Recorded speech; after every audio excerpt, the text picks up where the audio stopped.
बांग्लादेश में यूनुस सरकार में जहां कट्टरपंथियों का बोलबाला है, वहीं अब बाल विवाह को लेकर बांग्लादेश की सरकार ने एक बड़ी रिपोर्ट जारी की है। रिपोर्ट में कहा गया है कि हर 100 में से 51 दुल्हन नाबालिग हैं, जिनकी उम्र 18 साल से कम है, वो भी तब जब बाल विवाह को लेकर बांग्लादेश में सख्त कानून है। ये रिपोर्ट बांग्लादेश के स्वास्थ्य सलाहकार ने जनसंख्या नीति को लेकर जारी की। प्रथम औलों में मुताबिक बांग्लादेश में कोरोना काल के बाद बाल विवाह में बढ़ोतरी देखी गई है।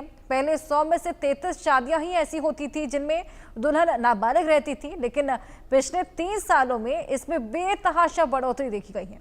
रिपोर्ट में कहा गया कि बांग्लादेशी कानून होने के बाद भी जमकर बाल विवाह कर रहे हैं। यूनाइटेड नेशन के मुताबिक बांग्लादेश में बाल विवाह में अचानक आई बढ़ोतरी के पीछे 2 कारण हैं। दरअसल बांग्लादेश में कोरोना काल के बाद बेरोजगारी और गरीबी में बढ़ोतरी आई है। घर नहीं चला पाने की वजह से लोग अपनी बेटी की शादी कम उम्र में ही कर दे रहे हैं। बांग्लादेश सरकार के मुताबिक करीब 20% लोग गरीबी रेखा के नीचे गुजर बसर कर रहे हैं। बाल विवाह में बढ़ोतरी के पीछे महिला शिक्षा भी एक अहम कारण है।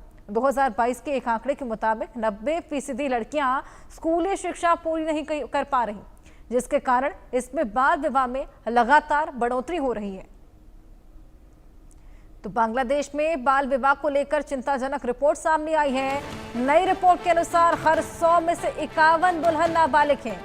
बांग्लादेश में कोरोना काल के बाद बाल विवाह में बढ़ोतरी देखी जा रही है। बड़ी संख्या में दुल्हनों की उम्र 18 साल से भी कम है। पिछले 3 सालों में बाल विवाह में बेतहाशा बढ़ोतरी। ये बढ़ोतरी आपको बताएं कोविड के बाद से कहीं ज्यादा देखी गई है, जिसके 2 मुख्य कारण बताए गए हैं। एक तो एजुकेशन पूरी ना कर पाना और दूसरा बेरोजगारी और महंगाई कुछ इस कदर बढ़ चली है कि लोगों के लिए गुजर बसर कर पाना भी बेहद मुश्किल है। ऐसे में लोग अपनी बेटियों का विवाह बेहद कम उम्र में कराने लगे हैं। ये बेहद चिंताजनक रिपोर्ट है। जिस तरीके से बांग्लादेश के हालात ऑलरेडी बेहद खराब चल रहे हैं, इकोनॉमी चरमराई हुई है, महंगाई बढ़ रही है और सरकार वहां पर है नहीं, और चुनाव हालांकि जब अगले साल होने हैं, जिस तरीके से क्राइम रेट बढ़ा हुआ है, अब ये एक और चिंताजनक रिपोर्ट बांग्लादेश से ही निकलकर सामने आई।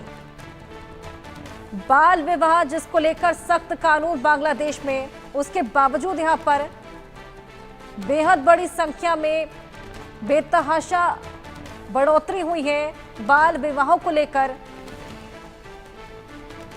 यूनुस राज में ही बाल विवाह में खासा बढ़ोतरी देखी जा रही है। ये साफ बताता है कि कानून व्यवस्था, तमाम रूल्स जो बांग्लादेश में सख्ती से बनाए गए हैं, उनको किस तरीके से लांघा जा रहा है, तोड़ा जा रहा है।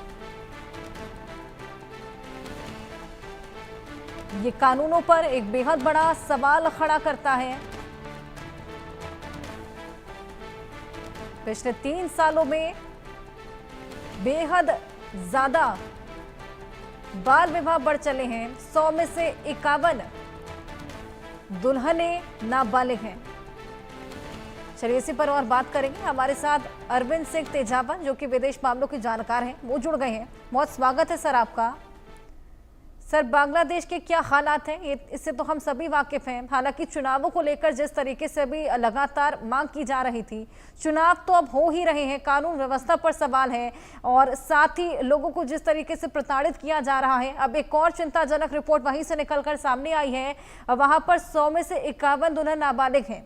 अब इसके 2 मुख्य कारण बताए जा रहे हैं। एक तो बेरोजगारी और महंगाई और दूसरा एडुकेशन। हर्षा जी, बात तो सही है।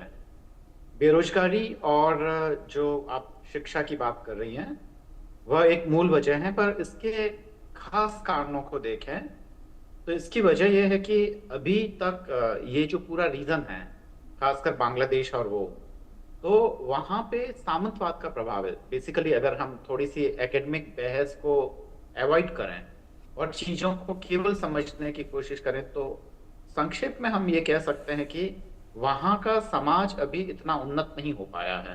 तो समाज को उन्नत करने की जिम्मेदारी जिन सरकारों की थी, उन्होंने अपनी जिम्मेदारी ठीक से पूरी नहीं की है।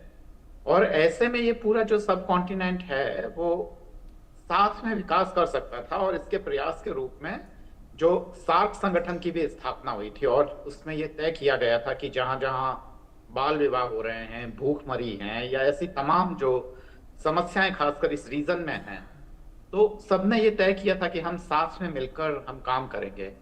पर किसी एक देश, हमारे एक पड़ोसी देश पाकिस्तान की वजह से सार्क ठीक से काम नहीं कर पाया है। भारत ने नया एक संगठन बनाया है बिमस्टेक, तो उसमें बांग्लादेश है, और हो सकता है कि हम कुछ ऐसी साझी नीतियों पे काम कर सकें। पर इतना तय है कि जब तक लोगों में शिक्षा नहीं होगी, जब तक सामंतवाद के खिलाफ और जब तक जो आधुनिक मूल्य हैं उनके प्रति लोगों में सजगता नहीं आएगी, तब तक यह समस्या हल नहीं होगी। मैं अपनी बात को ऐसे समाप्त करना चाहूंगा कि ताकि यह बात और ज्यादा अधिक स्पष्ट हो जाए कि सामंती दौर में लड़कियों की उम्र जो होती थी 8 साल, 9 साल या 12 साल, तब तक लड़कियों की शादियां कर दी जाती थी। और उसके अलावा बहुपत्नी प्रथा भी दरअसल उसी युग की देन है। तो उससे यह भी साबित होता है कि जो डेमोक्रेसी जिसको हमने वेस्ट से आयात किया है, तो वह ठीक से काम नहीं कर रही है और यहाँ की परिस्थितियों की उपज नहीं है।